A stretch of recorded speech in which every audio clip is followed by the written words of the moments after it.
நேயர்களுக்கு வணக்கம். நேயர்களே, திருக்குறள் 2000 ஆண்டு பழமையான நூல். ஆயினும் இந்நூல் அழியாத்தன்மையுடன் விளங்குகின்றது. இதற்கு என்ன காரணம்? இதனால் இவன் முடிக்குமென்று ஆய்ந்து அதனை அவன்கண் விடல். இது குறள். இதனை எதனேன் சொல்ல, இதனால் எதனால் சொல்ல, இவன் எவன்னு சொல்லல. இதனை என்ற இடத்துல தோட்டி முதல் தொண்டைமான் வரை பணியினை நம்ம பூர்த்தி செய்து கொள்ளலாம், போட்டுக்கொள்ளலாம்.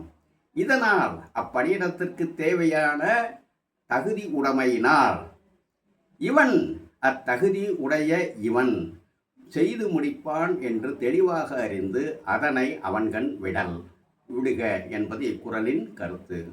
இவ்வாறு இதில் வந்த சொற்கள்லாம் பொதுவான சொற்கள். அழியாத்தன்மைக்கு இது ஒரு காரணம்.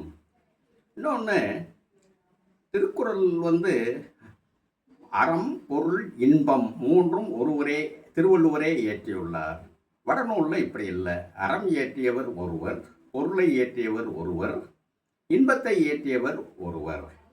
இவர்களுடைய அறமெல்லாம் அறவழி அறமல்ல, இவர்களுடைய பொருளெல்லாம் அறவழி பொருள் அல்ல, இவர்கள் இன்பமெல்லாம் அறவழி இன்பம் அல்ல.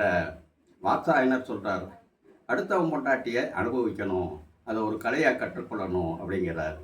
ஆனால் திருவள்ளுவர் என்ன சொல்கிறாருன்னா, பிறன்மனை நோக்காமையினை பேராண்மை என்று சொல்கின்றார்.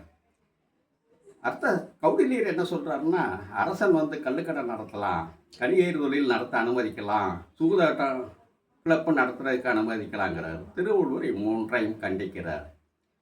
மணி என்ன சொல்கிறாருன்னா, மக்களில் உயர்வு தாழ்வு கற்பிக்கிறது, உயர்ந்தவன் தாழ்ந்தவன் அப்படின்னு கற்பிக்கிறது தர்மங்கிறாரு. உயர்வு தாழ்வு கற்பித்தல். திருவள்ளுவர் என்ன சொல்கிறாருன்னா, பிறப்பு ஒக்கும் எல்லா உயிருக்கும் சொல்கிறார். ஆதலால் திருவள்ளுவர் அறம் அறவழி அறம், திருவள்ளுவர் பொருள் அறவழி பொருள், திருவள்ளுவர் இன்பம் அறவழி இன்பம்.